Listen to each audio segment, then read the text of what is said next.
The Sandy and Toddcast is a MindgardenMedia podcast in association with Screw You, Todd Productions.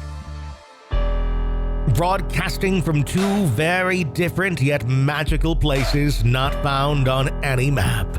Get ready to discuss the strange, weird, ghostly, crazy, spooky, and odd things that take place around us each and every day. All while having a little bit of fun. This is the Sandy and Toddcast.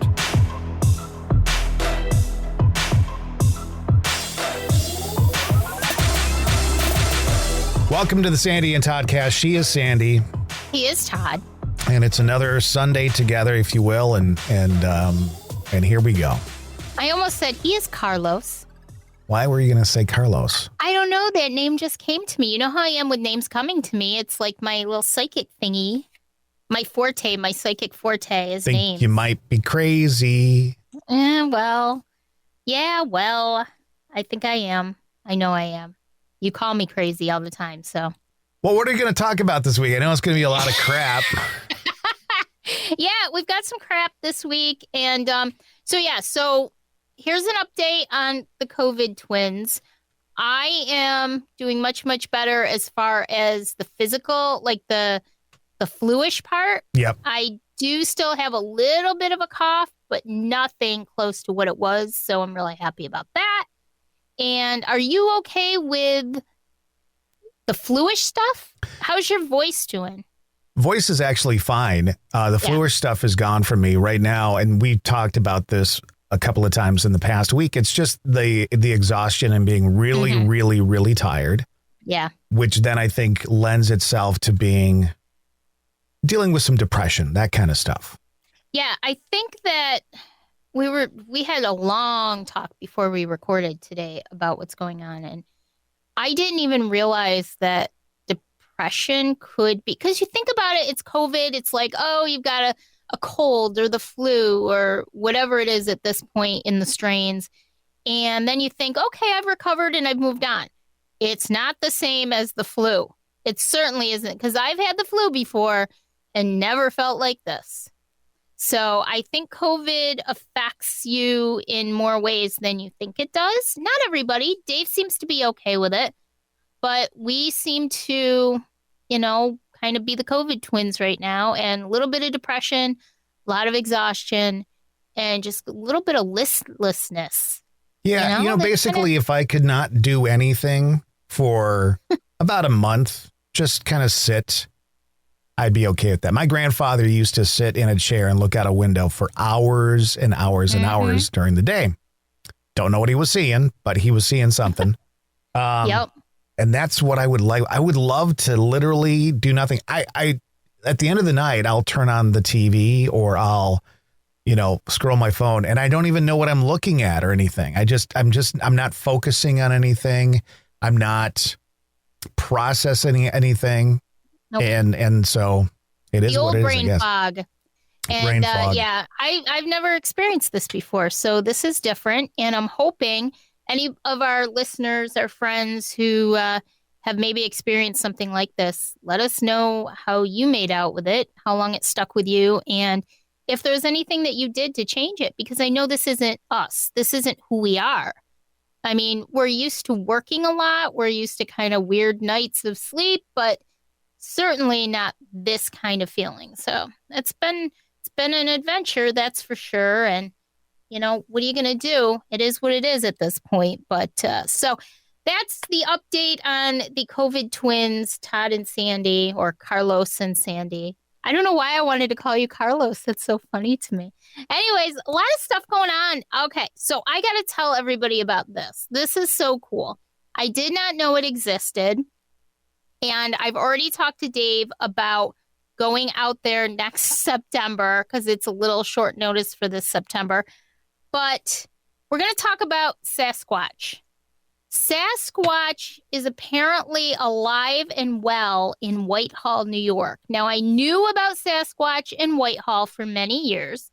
Some will say that Whitehall is the Sasquatch capital of New York State.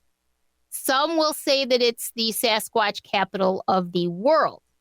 Depends on who you speak to. Now, But when you were here, mhm. we were taking pictures of you next to various things in Wisconsin. Was that a Sasquatch that you were standing next to?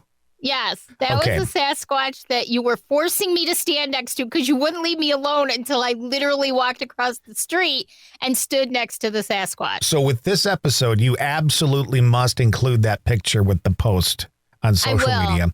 But I will. I wanted to tell you that a few weeks ago when we went up and we investigated in northern Wisconsin for Haunted State, we were in kind of a weird little town up there. And there on the side of the road was the very same Sasquatch that you were standing next to, another version of it. And that particular town is the Sasquatch capital of Wisconsin. I think is it Rhinelander? I'm not sure. I'd have to look at it. But there is a Sasquatch capital of the world here, or capital of the state here in Wisconsin too. And I'm thinking, oh my God, Sandy was standing next to him. I know. It was me and the Squatch. And, well, I'm wondering now that you say that if like pretty much every state has a Sasquatch capital right? of their state. There must be, because I think pretty much almost every state has reported some form of Sasquatch. Some places call them a little bit different. I think in Florida they call them skunk apes. But that's what they call them in Florida, is skunk apes. And they see a lot of, they have a lot of sightings of them down there too. So that's interesting. And well, I've known about Whitehall for a long time, and I've told Dave about it. There is a beautiful region in my state in New York called Lake George, the Lake George region. And my grandparents took us up there. Oh my gosh, every summer when I was a little kid, up until I was about 18 years old, we'd go up. They'd take my brother and I up there, and we'd go stay for a week in these adorable little cabins, which, not to get off on a tangent, but years later, Dave and I took a ride up there, and I said, Dave, I want to look for those cabins, and we found them. And we found the cabin we used to stay in every year, and sadly enough, they're kind of falling into ruins. But we got to go up there, and the pool that they used to have that I used to go swimming in. So that was kind of a neat thing. But Lake George, wonderful place to visit. Whitehall is actually just a little northeast of Lake George, and never knew about it until later in life that there were so many Sasquatch sightings. There was actually a movie made about it, about a sighting that happened. I believe a police officer maybe was involved. I know a lot of police officers have reported sightings up there. It's also, you can find out more about Whitehall by watching a show called Monster Quest. Not sure if anybody's ever heard of it. It's a good show. I like it. It's an older show, and you can find it on YouTube. Monster Quest, if you look at season 2, episode 12, you will find an episode about Whitehall and Sasquatch. So the other day, I was going through Facebook kind of listlessly, and I saw an ad for the 2022 Sasquatch Calling Festival in Whitehall. And of course, I had to check it out. And every year, the town of Whitehall has a Sasquatch festival, and they do Sasquatch calling contests. Oh my gosh. Yes. How amazing is that? They have all kinds of stuff. They have different speakers, different shops, food, music. They make a whole huge deal out of it. The town actually made Sasquatch their official town mascot several years ago. And so they really live it up there, and they really take advantage of it, which I certainly would too. This year it's on September 24th. They've got speakers talking about hoaxes and local evidence. They'll have a Q&A, and then the pièce de résistance will be the Sasquatch calling contest at 5 p.m. So I said to Dave, Dave, how cool would that be? Let's go up next year. So I think we're going to go up next year and experience it, and maybe I can do some reporting back from the Sasquatch Festival next year, because I think it would be cool. We were trying to figure out when some good dates would be to come out to Wisconsin next year. You're trying to come out probably early summer next year, come out here. Yep. So we were throwing around a couple of dates, but I think either way, we'll be back in time for the Sasquatch Festival. So that would be really cool. So that's just something neat. You can look it up. I can't remember what the website is, but just do a search for the Sasquatch Festival in Whitehall, New York. And I always say to Dave, this is me being silly and ridiculous, but I always say to Dave, there's 3 things I want to see in the wild. A bear, which I have seen. A moose, which I'm telling you, Todd, we have been all over the Northeast, my own state, New Hampshire, Maine, Massachusetts, Vermont. We have been all over these states, and not once could I get lucky enough to see a moose. The only time I've seen that and elk and stuff like that was when I went up to the Stanley Hotel in Colorado. Yes. And in the town there, Estes Park, you'll be sitting at a stoplight and a herd of them will walk through the intersection. Well, I've seen videos of that. That's one of the places on my bucket list for you and I to go visit. I think we would have such a good time going out to the Stanley and going out to Estes Park and exploring that as a team. So that's on my bucket list. And we have our friend Lisa in Colorado who offered her services of helping us out with any kind of travel arrangements or anything. So that would be fantastic if we plan that. So I wanted to find out what city that Bigfoot statue was in that I drove through the other day. It was Antigo. And then I found out that there's a Bigfoot statue in Wisconsin Dells. And then I found out there's a Bigfoot Bigfoot Beach State Park, which is in Lake Geneva. There is a Bigfoot High School in Wisconsin. And beyond all that, I mean, and there's another Bigfoot in Oconto County, although maybe that's the one. No, that's a different one. There are all these Bigfoot statues all over Wisconsin. And I did not know this, but apparently there was also an Indian chief, a Native American chief called Bigfoot in Wisconsin. What are you taking a picture of? You do it to me all the time. I'm taking a picture. So because I'm looking at my phone with my glasses down? Yes. All right. Hold on a second. I'm going to not record this, but I've got something to say to you. If that ends up anywhere on the internet, I'm going to kick your ass. I'm just going to tell you that right now. I'm serious, very serious about that. I'm just busting your chops. That's okay. I'm just busting your chops. That's fine. You just keep it up. Because you do it to me all the time. Actually, I didn't even get anything that was like horrible. But I was just busting your chops because you do it to me all the time and I ignore you. All right. Is this still being recorded? Yes. The whole thing. Yeah. All right. Yeah. I was going to turn the mics off and use a word to describe how I felt about you, but I decided not to. I thought you were just undoing it. All right. So anyways, but Wisconsin is a huge Bigfoot Sasquatch state. Yeah. And maybe as a side trip, when we do our Door County lighthouses next year, we should do Wisconsin's Sasquatches. All right. I have a new idea. All right. I think this is what we do. We choose a state. Okay. Now this is going to take some time, but maybe we can get a week off of vacation and we take a state. Yes. And we find every location tied with Bigfoot. I would love to. And then we travel and find the locations. Okay. And we do a podcast at each one. And we spread it out over an entire season. The Sandy and Toddcast becomes the Sandy and Bigfoot cast. But wouldn't that be? I think that would be a very cool. Yeah.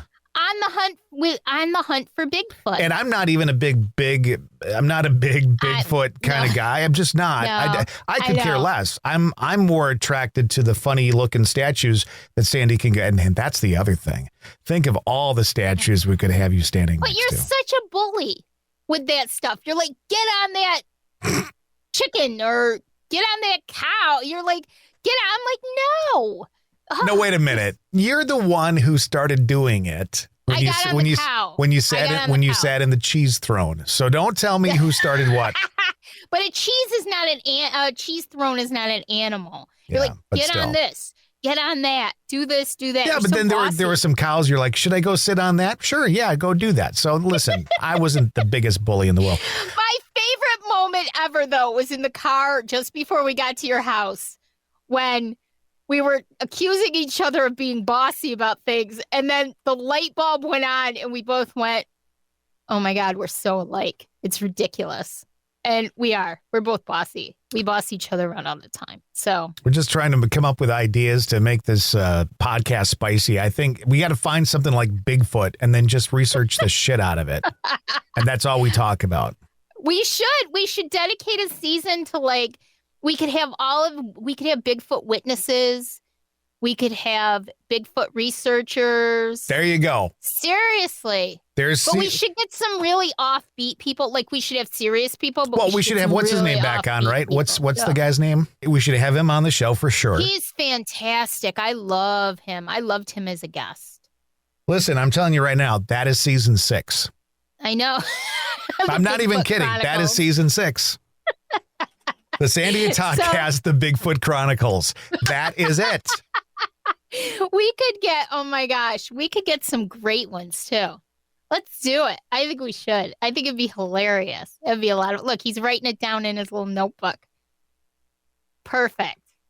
So, because like everything else we do, it'll never happen. Never happen.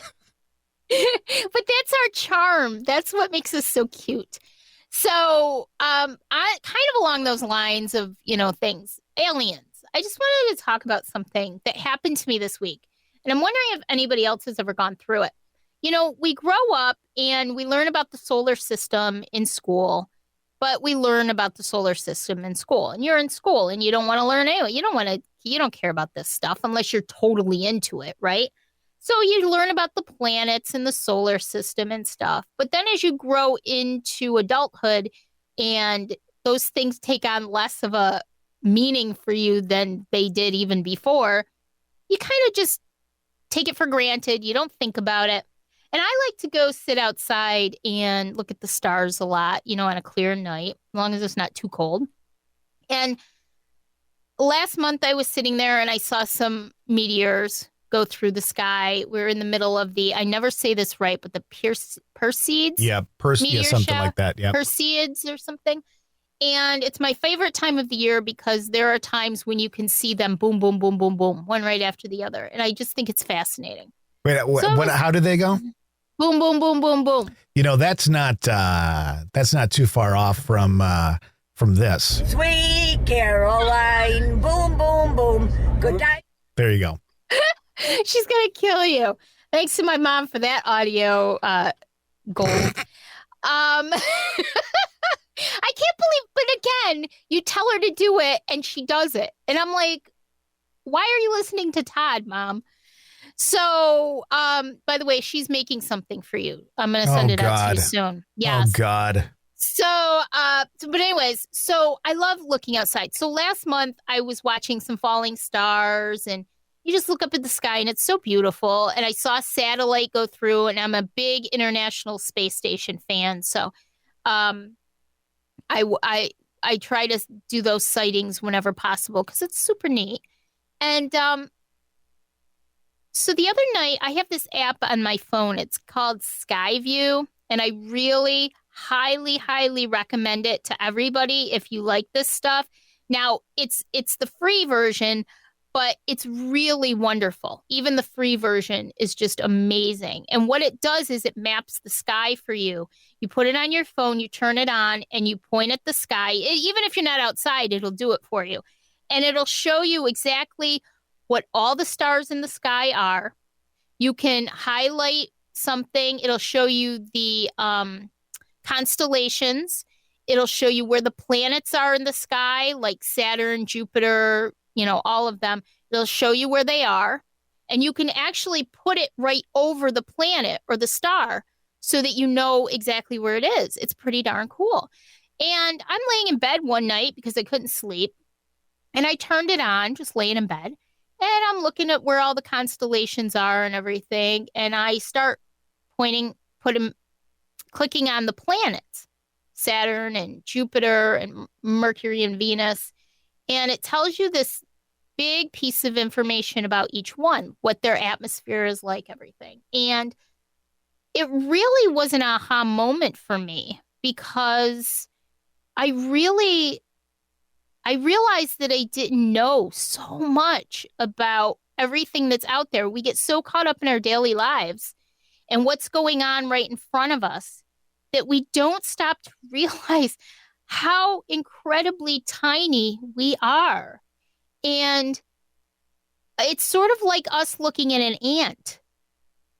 And we just don't realize how incredibly tiny we are in this huge universe that we don't even know 1,000th of a percentage about, and just how infinitesimal it is. And I kind of chuckle when I think about people who say no such thing as aliens, no such thing as UFOs, no such thing at all. Because I used to be like that a little bit. My jury was out. I never said there's no such thing, but I never really put much credence in it. But, you know, just because our planet is the only planet in the solar system, in our solar system, that was set up with just the right conditions to create life, regardless of what you believe life was, does not mean that there aren't 100 other ones out there, 100,000 other ones out there, 1 million other solar systems out there that don't have planets that didn't have the exact same conditions that we have that enabled life. So it's such a geocentric idea to think that we are the only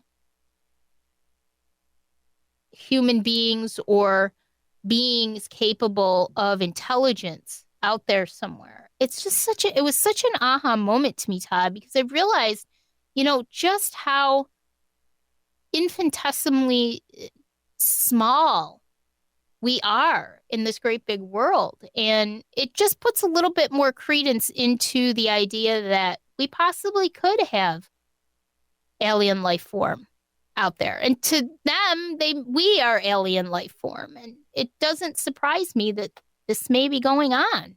It just kind of puts it a little more in perspective. So I just wanted to mention that because I had quite the aha moment. You know, I don't know that I necessarily took it for granted, but I don't think I gave it as much thought and put it into perspective ever until the other night when I was laying there and I was reading about the different planets and how they work in our solar system. And, you know, there's one planet, I can't remember, that has like 140 moons surrounding it.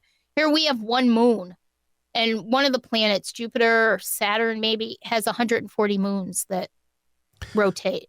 It's just amazing. I think it lends itself to what we normally talk about, which is paranormal stuff. And people go, I don't believe in that.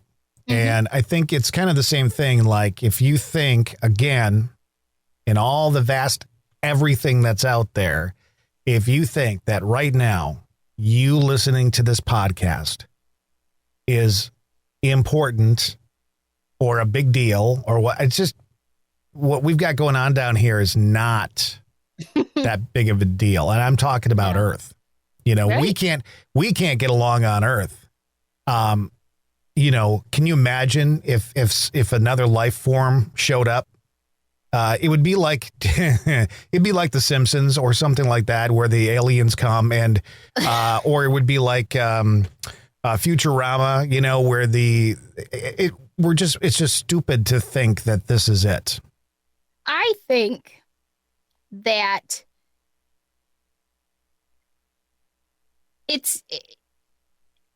you know, I went through, everybody kind of followed my journey a little bit when I found out that I had lost my very close dear friend, tragically, back at the beginning of the summer. And ever since then, I've been going through my stages of grief. And I've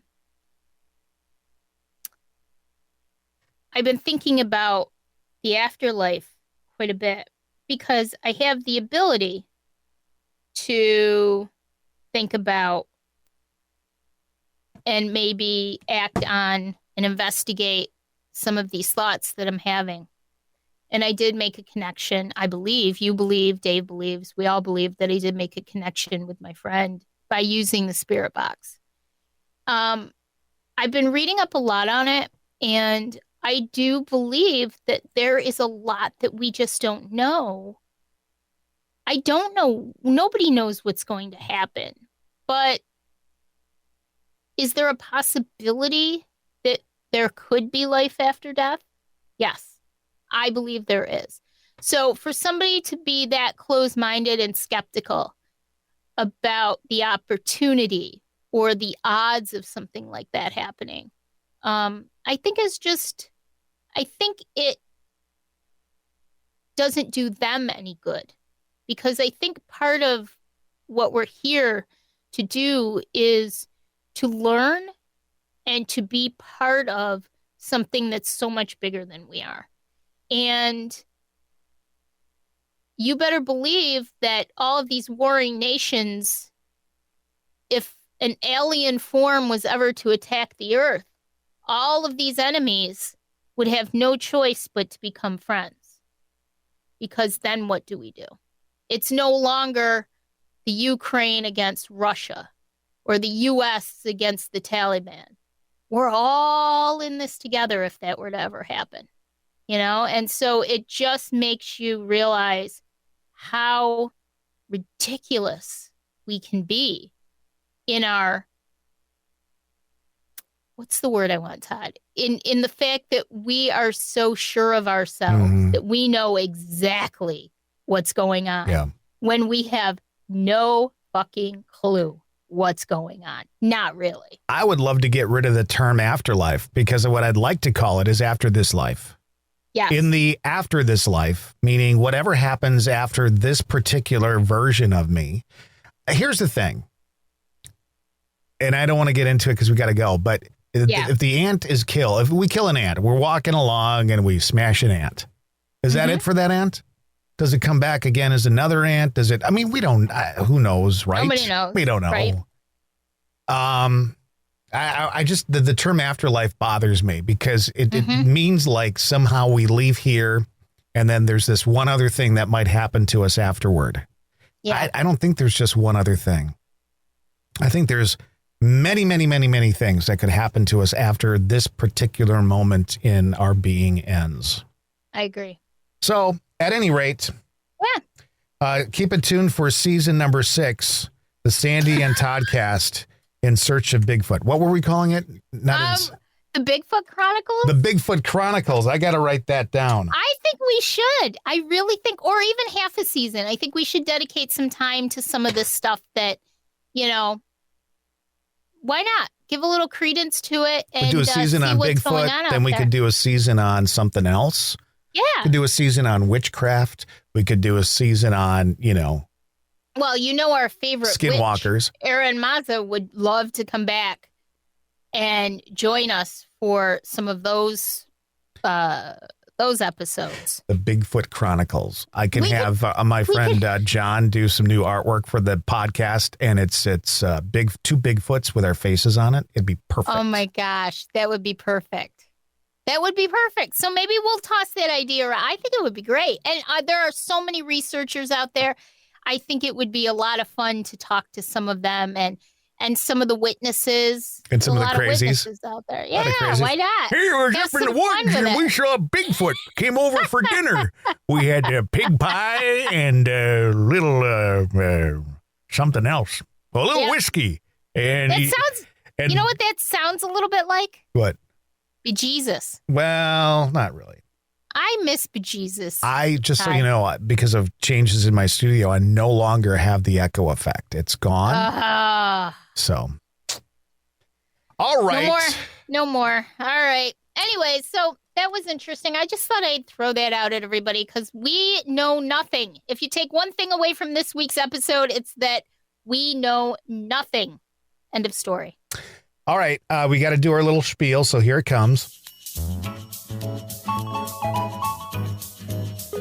You can find the Sandy and Toddcast on any of the platforms that you normally find your podcasts, including YouTube and Twitter.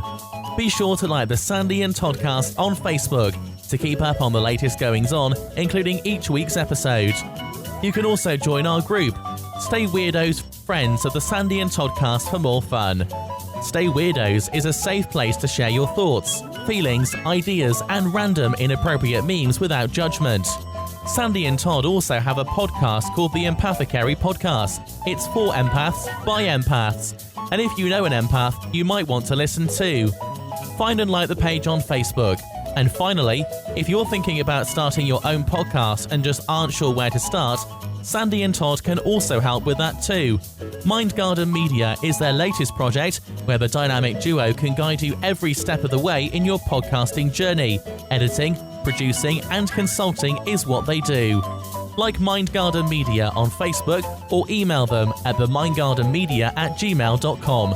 And as always, thanks for staying weird. Big thanks to Dan for that. And I guess that's going to wrap it up for a little get-together today, a little party. So this was nice. At least we're not coughing through the whole thing. We don't sound like we're on death's door or anything like that. So pretty good.